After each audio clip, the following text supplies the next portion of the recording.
오늘은 이제 열왕기하 25장 1절로 7절까지 이제 말씀 전합니다. 이제 열왕기하 마지막이네요. 이제 25장 이거 전체는 이제 시드기야를 통하여 마지막 이제 예루살렘 무너지고 그 다음에 유다가 완전히 멸망하는 게 25장이잖아요. 그래서 이 시드기야 왕은 이스라엘 전체를 통해서도 가장 비참한 왕이다. 남유다 왕에서 가장 비참한 정도가 아니라 이스라엘 전체를 통해서도 가장 비참한 왕이다 라고 할 수 있는 게 시드기야 왕이겠습니다. 1절에 보니까 시드기야 9년 10월 10일에 바빌론 왕 느부갓네살이 그 모든 군대를 거느리고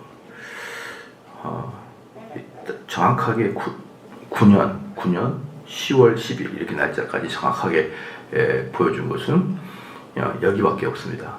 그것은 뭐냐 그러면은 이스라엘에서 대단히 중요한 날이라는 거죠. 이스라엘이 대단히 중요하다.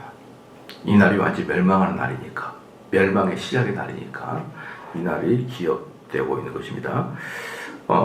바벨론 왕 느부갓네살이 그 모든 군대를 거느리고 예루살렘을 치러 올라와서 진을 치고 3일로 토성을 쌓으며 느부갓네살이 시드기야를 왕으로 세우고 그 다음에 자기 나라로 갔는데 이 시드기야가 또 바벨론을 배신하는 거죠. 배신합니다. 그런데 이제 사실은 이제 이 바벨론에게 배신하지 마라. 너희 바벨론에 배신하게 되면은 왕도 그리고 백성도 비참하게 된다. 그게 이제 에레미야의 예언이었거든요. 에레미야의 예언. 그걸 무시한 시드기야의 그 뭡니까 결정인 거예요.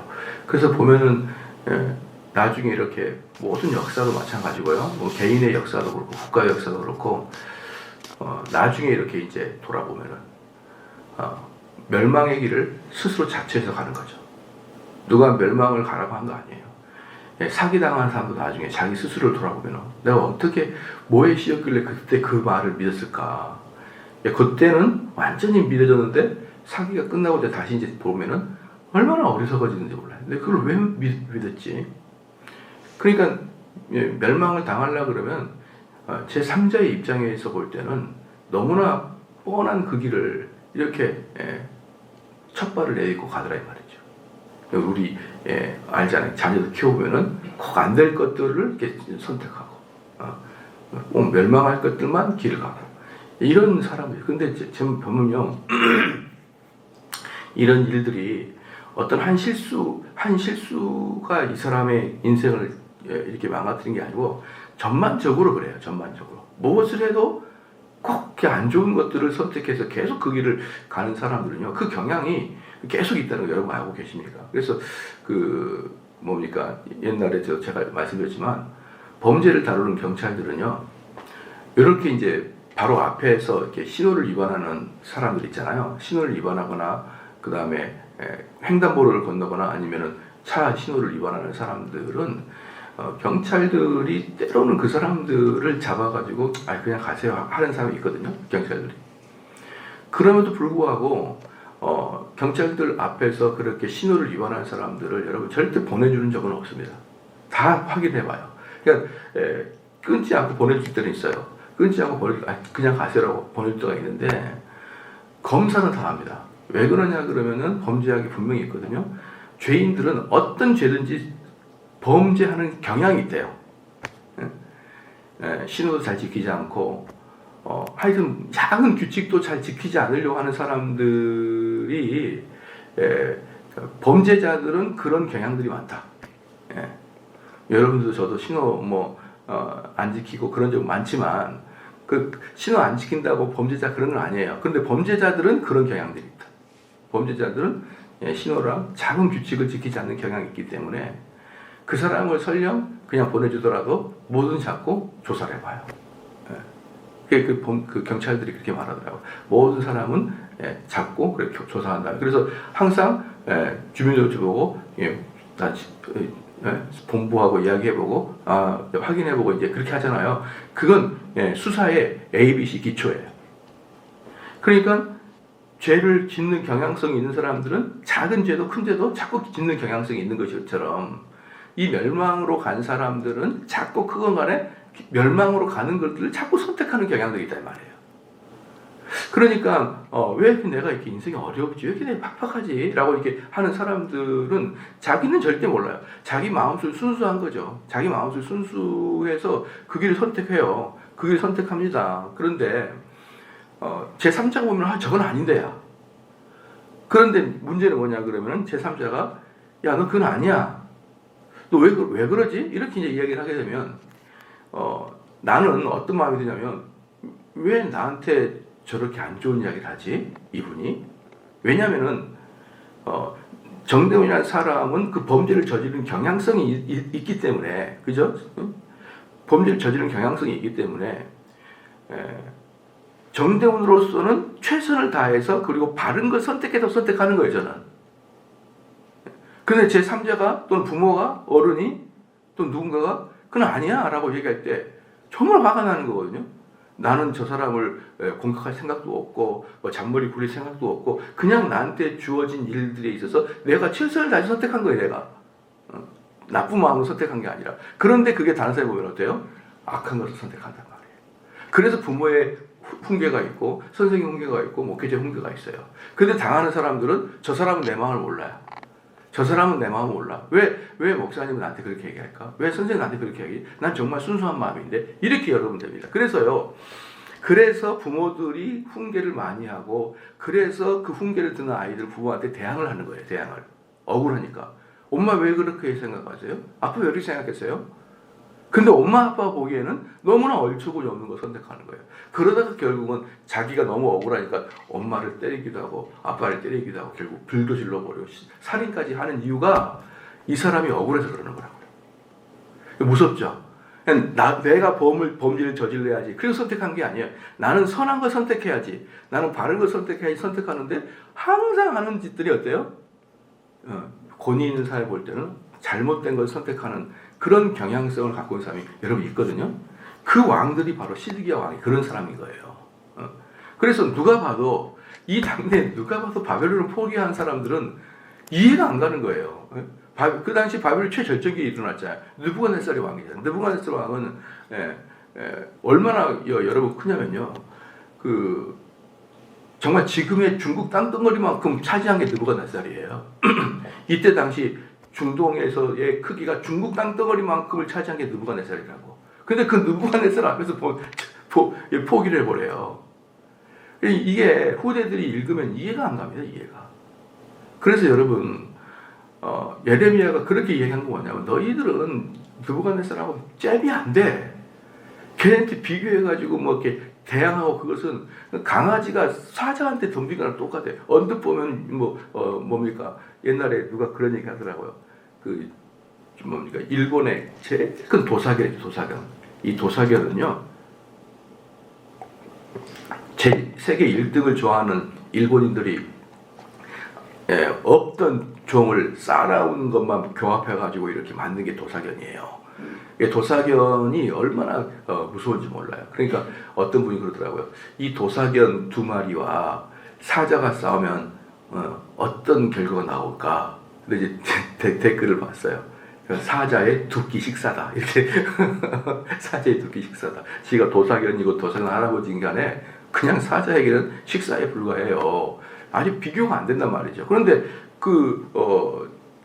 유다가 바벨론을 대항하는 것은 도사견이 사자한테 대하는 것보다 더 어처구니 없는 조그만 강아지가 사자한테 덤비는 똑같기 때문에 철든 에레미야는 이것은 왕도 그렇고 백성도 그렇고 다 멸망한 징조다 이렇게 얘기합니다. 그러니까 시드기야가 그런 거 듣기 싫죠. 듣기 싫고 우리가 민족주의를 이야기하는 거예요. 민족주의, 민족 자결주의. 그러니까 시드기야 밑에 있던 참모들과 백성들이 그래 우리가 뭐가 못났다고 하나님 우리 백성을 지켜주는 백성인데 저 바벨론 이방인들이 우리를 지배하는 게 말이 돼 이러면서 민족 자결주의가 부흥에 일어나기 시작합니다. 저는 여러분 민족 자결주의 아주 나쁜 거예요. 그거 정말 머릿속에 빼야 돼요. 우리 민족이라고 했던 민족들이 전부 다 세계를 다 전쟁을 일으켰다는 돼요. 일본 우리 민족, 게르만 우리 민족들. 민족적 자결주의를 주장하는 것들은요, 전쟁이 일어나기 전에 그것을 강화시키는 겁니다. 여러분, 민족이라는 게 눈에 보이나요? 철저히 감정적이에요. 민족은 감정적인 겁니다. 우리 국가, 우리 민족 하나가 감정적인 거예요. 그건 객관적인 사실이 아니에요. 그래서 우리는 그것을 어때요? 그거 가지고 흥분하고 그거 가지고 뭔가 기분 나쁘고 자존심 상하고 그렇게 하기 위해서 민족을 강조하거든요. 여기 이스라엘도 그랬어요.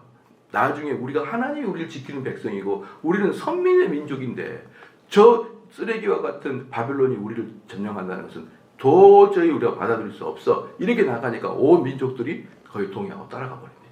그래서 예레미야는 끝내로 안 된다 안 된다. 너희들 하나님의 뜻이 절대로 대항하면 안 된다. 그러니까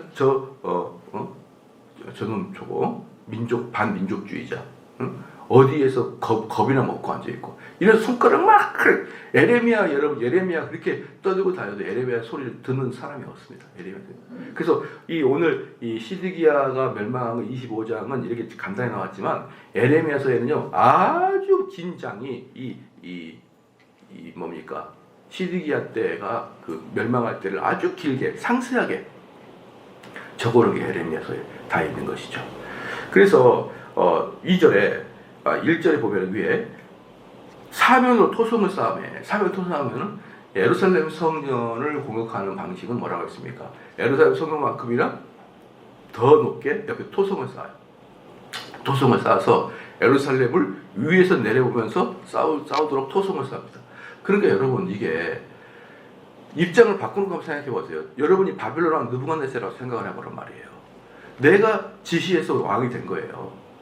그 전에 왕도 폐위시키고 시드기야 네가 내 왕이 돼가지고 너는 나한테 유수하게 세금을 내 그리고 갔단 말이었거든요. 그런데 갑자기 배신하니까 이 누가서 쳐들어왔어요. 쳐들어왔으면은 시드기야가 겁을 먹고 아이고 성문을 열어야 되는데 이 예루살렘 성만큼 토성을 쌓으려면 몇 년이 걸립니까? 2년이 걸려요. 2년이 거의 한 18개월 동안을 이 토성만 쌓고 있었던 거예요. 여러분 화가 납니까 안 납니까? 화가 머리끝까지 나는 거예요. 머리끝까지. 내가 왕을 시켜서 했고 그것도 조그마한 그 동네 그냥 어떤 얘들 같은 애예요. 그 예레미야가 야 이제 뭡니까 바벨론이 볼 때 이스라엘은 동네 꼬마 같은 애예요. 그가 말을 안 듣고 그래서 쳐들어가서 이놈의 자식 혼내주려고 했더니 한번 싸워봐. 문도 안 열어줘. 그래서 전체 제국을 다 관리하고 다스려야 될 그 좋은 아주 귀한 시간에 이 이스라엘 와가지고 이 조그만 나라에 와가지고 그냥 2년이나 여기서 토성 쌓고 전쟁하고 이러니까 이 느부갓네살의 화가 머리 끝까지 올라갔단 말이에요. 그러니까 어때요? 일생 최고의 이스라엘 역사 최고의 잔인하게 시드기야를 대우해버린 것입니다. 자 봅시다. 성이 시드기야 왕 11년까지 에워쌌더니 보십시오. 시드기야 9년에 쳐들어왔다가 시드기야 11년에 성을 완성한 겁니다. 2년 가까이 성 쌓는데 시간을 보내니까 성을 쌓으면서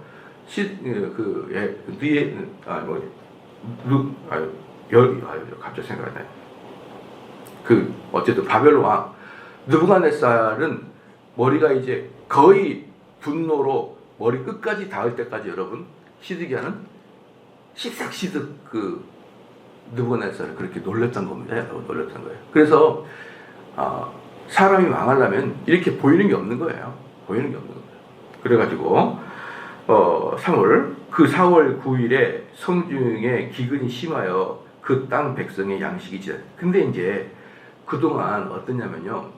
이스라엘은 이미 히스기야가 외부에 있는 물을 땅으로 쭉 해가지고 예루살렘까지 들어오게 굴을 팔았거든요.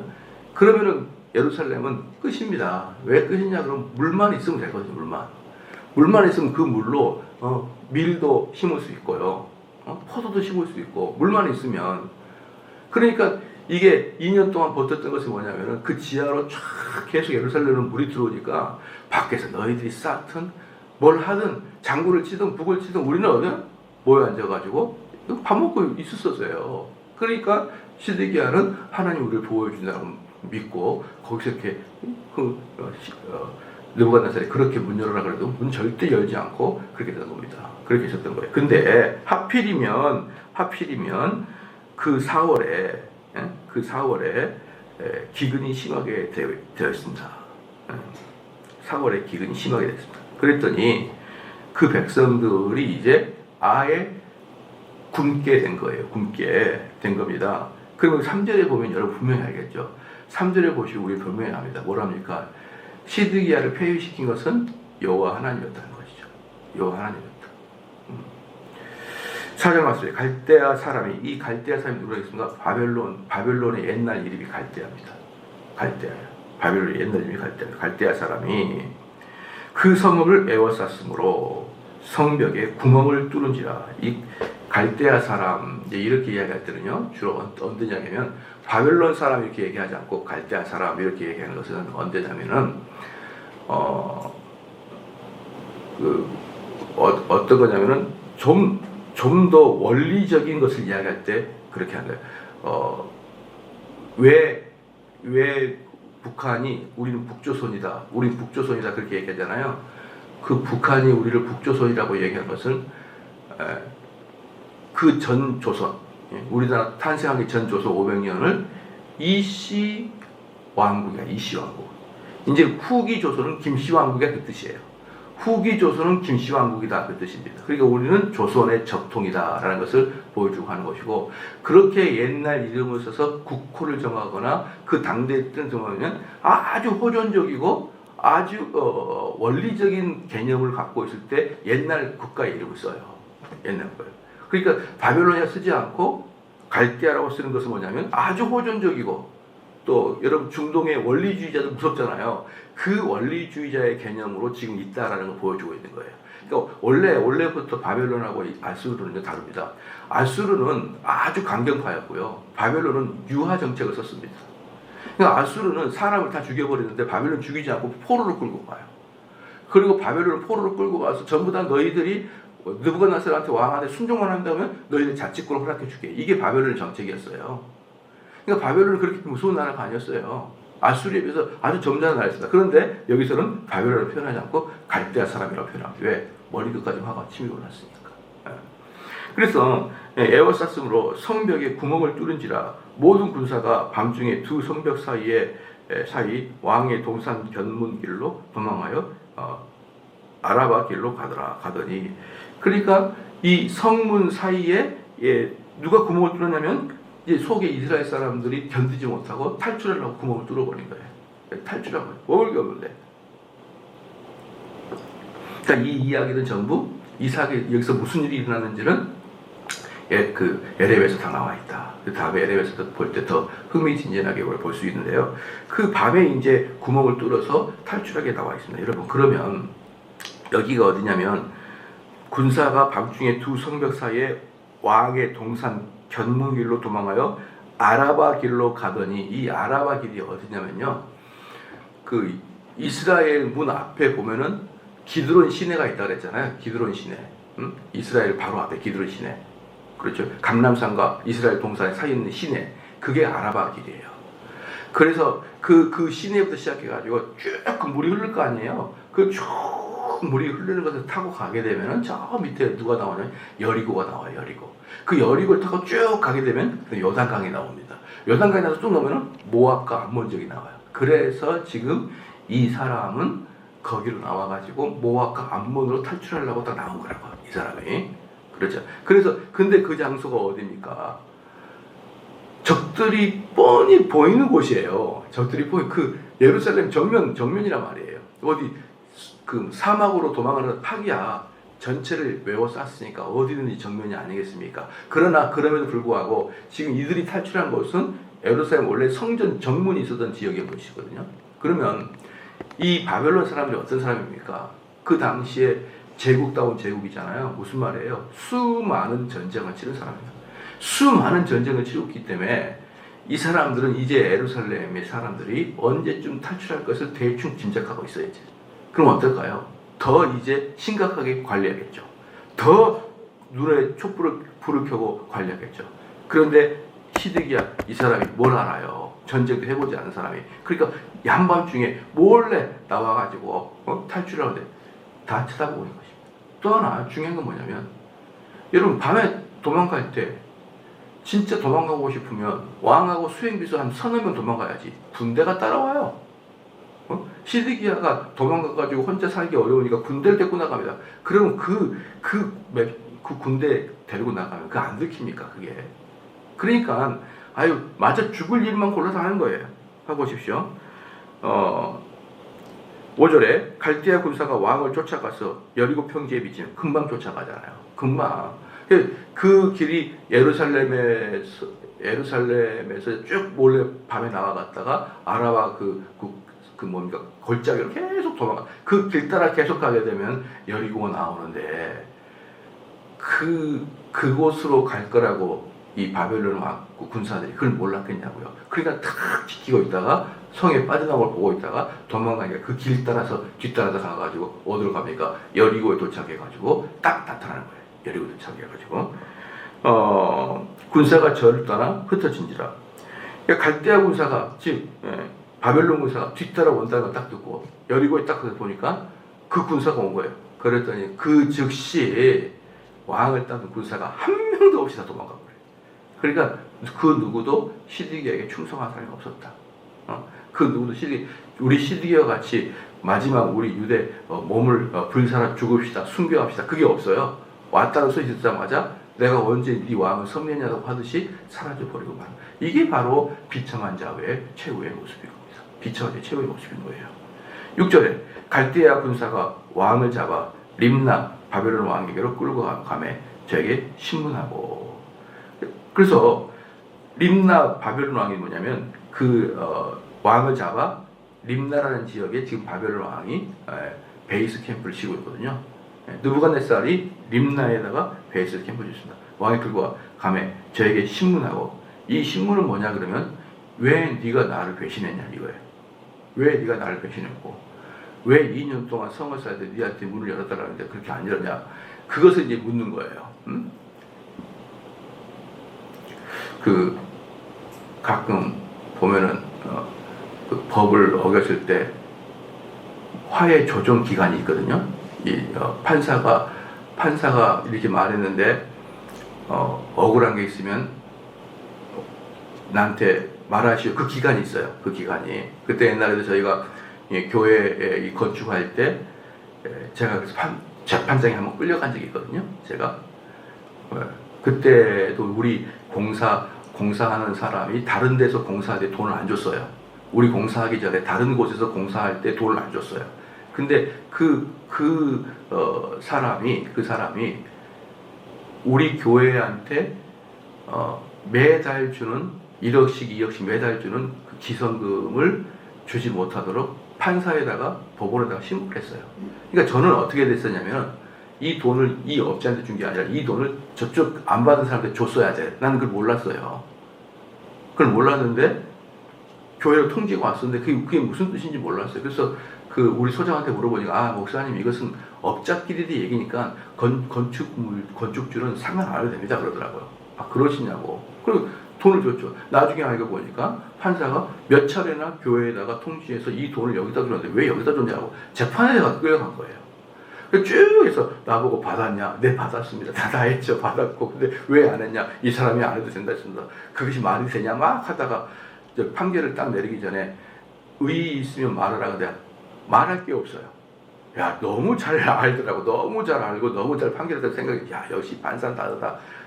내가 당연히 줘야 될 것인데 그렇게 하지 못하게. 그러니까 의의 신청하십시오. 그러면요 거의 대부분 할 말이 없습니다. 할 말이 없어요. 의의 신청 안 해요. 특별한 일 아니면 억울한 일이면 거의 보니까 내가 재판을 받아보니까 의의 신청할 게 없을 것 같아요.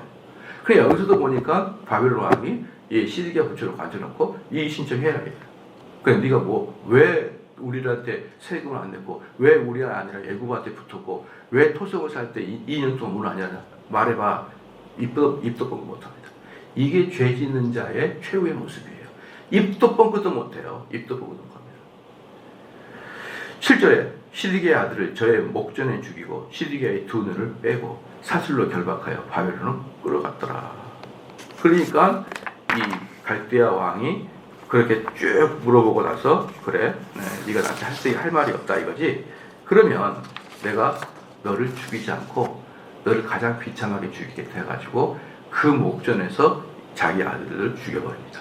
그 눈을 뽑아버려요. 무슨 뜻이죠? 너는 평생 그 아들 죽은 것이 네 머릿속에 각인되어 살아라 이 뜻이잖아요. 제일 잔인한 거잖아요. 여러분 이때 시딕의 나이가 몇 살인지 압니까? 이때 시딕의 나이가 32살이에요. 32살. 그러면 죽은 아이들은 몇 살이었겠습니까? 그리고 이 시드기야 이후에도 얼마나 오래 살았겠어요. 32살인데. 그리고 이 시드기야를 죽이지 않습니다. 계속 감옥에 가둬요. 죽을 때까지 감옥에 가둡니다. 그러면 시드기야의 마지막에 봤던, 이 세상에서 마지막에 봤던 내용은 자기 아들들의 살해입니다. 살해. 그것도 꼬맹이들 살해예요. 그렇죠? 그걸 보고 다시는 더이가 보지 않으면 그게 머릿속에 깊이 각인되어 가지고 회복되지 않도록 바벨론 왕 느부갓네살이 여러분 그렇게 만들어 버립니다. 여러분 이게 바로 하나님이 벌을, 이게 전체가 지금 하나님이 벌을 내리는 거예요. 근데 이 사람들이 어떤 사람입니까? 이 사람들이 하나님의 대형으로 하나님의 심판의 대리물로 와가지고 이스라엘 유대의 지금까지 이 시드기야 왕이 20대 왕이거든요. 20대 왕까지 올 때 너희들이 얼마나 하나님을 분노케 했는지를 시드기야 하나를 통해서 그냥 쏟아부어버린 겁니다. 쏟아부었고, 그리고 우리들 또 꼭 깨닫는 게 뭐냐면은 우리가 하나님을 대적하는 사람들은 하나님께서 우리 양심에 그 강력한 흔적을 남겨버려요. 우리 양심에. 그래서 그 양심은 언제 그 양심이 이제 왜 돼가지고 양심이 하이마진 사람이에요. 이 시드기야처럼 마지막에 본 것이 계속 되풀이되듯이 여러분이 죄를 지면은 그것은 언제 드러나기 시작하냐면 서서히 죽기 전에 그게 드러나기 시작하는 거예요. 그때부터 양심의 고통들이 막 일어나는 거예요. 내가 그때 왜 그랬을까? 내가 왜 그때, 그래서 사람들이 그래요. 막 죽기 전에 후회하는 몇 가지. 여러분 그게 왜 나올까요? 그때 막 양심의 쓰라림이 튀어나오고, 그 양심의 쓰라림이 튀어나온 이건 뭘까요? 죽어서 그걸로 심판받기 때문에 쓰라림이 튀어나온다고요. 그렇게. 그러니까 우리는 양심에 각인될 수 있을 그런 죄를 지면 안 되고요. 그런 죄를 지면 안 되고, 또 그런 죄들을 지었다 그러면 평생 남은 시간 동안에 그것 때문에 겸손하게 살아야 되는 거예요. 그것 때문에 겸손하게 살고, 그것을 용서를 빌고 살아야 되고, 그것 때문에 여러분들의 모든 자고함은 그걸로 묻혀놔야 되는 거거든요. 그런 것들을 쫙 보여주면서 시드기야를 통해서 유다의 마지막을 보여주는 것은 또 어떤 면에서는 여러분 개인의 일생의 마지막을 보여주는 것도 되는 거거든요. 그렇기 때문에 이런 거 보면서 얼마나 우리가 나는 정직하게, 나는 최선을 다해서 판단했는데 자꾸 주변 사람이 이야기하고 책망하고 그러면 100% 내가 문제예요. 내가 100%. 그래, 옛날에 우리 어머니가 한 말도 하고 한 말도 하고 한 말도 하고, 아유 시면 1절만 해요. 좀 다 알아들었으니까. 근데 제가 왜 지금 보니까 또 한 말 또 하냐면 안 변하거든. 이제 내가 한 말 또 하고 할 때가 된 거예요. 왜 그러냐면 안 변하거든. 근데 듣는 사람들은 정말 받아들이기 어려운 거예요. 근데 보는 나는 이 아이를 책임져야 되고 이 아이를 사랑하기 때문에 고쳐줘야 하기 때문에 또 하고 또 하고 또 하고. 그러니까 잔소리 많이 듣는 사람들은요 나쁜 사람이에요.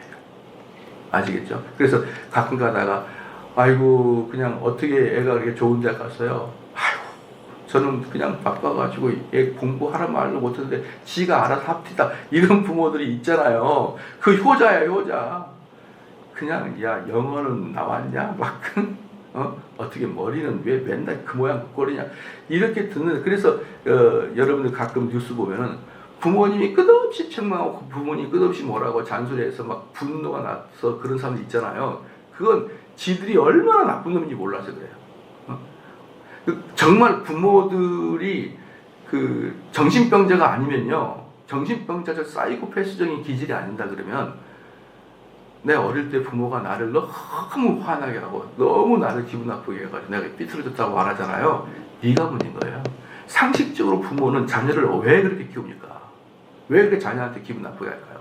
네가 문제야, 네가. 근데 대부분 사람들은 부모가 나한테 그렇게 책망하고 때리고 학대하고 그렇게, 그러니까 이건 사이코패스들을 제외한 일반적인 부모들은요, 이놈이 얼마나 말을 안 듣고 범죄 성향이 있기 때문에 그런데 자기의 문제라는 것을 여러분 거의 깨닫지 못합니다. 왜 그럴까요? 시작. 나는 순수하게 되어 있다.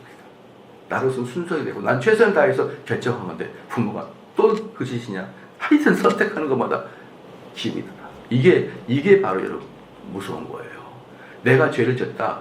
내가 지금 죄를 짓고 있다. 내가 나쁜 선택하고 있다. 느끼면은 모든 문제의 반이 해결된 겁니다. 근데 그걸 못 느끼니까 그냥 가는 겁니다. 그래서 여러분들이 혹시 주변 사람들이 여러분을 책망하거나 권면하거나 이러면 100% 내 문제로 봐야 돼요. 100%. 나한테만 왜 그래? 도대체 세상은 나한테만 왜 그래? 그러지 말고 너만 그랬지. 기도하겠습니다. 하나님 아버지 참으로 감사합니다. 이제 그 열왕들의 마지막인 시드기야를 통해서 인류의 마지막, 인생의 마지막, 한 민족의 마지막을 어떤 모습인지 보게 하여 주시면 감사합니다.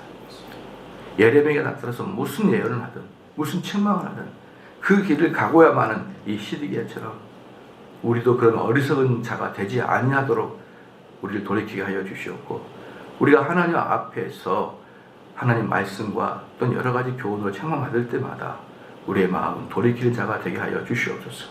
하나님 아버지여, 저 목소리는 나한테 너무 억울한 소리야 라고 우리 속에 싹틀 수 있지만 이 세상에 억울하지 않는 것은 아무것도 없기 때문에, 그래서 우리는 정말 억울한 게 아니라 내 속에 무엇이 잘못되었는지를 돌아볼 수 있는 귀한 시간 되게 하여 주시옵소서. 감사드리며 예수님 이름으로 기도하옵나이다. 아멘. 하늘에 계신 우리 아버지여, 이름이 거룩히 여김을 받으시오며 나라의 임하옵시며 뜻이 하늘에서 이룬 것 같이 땅에서도 이루어지이다.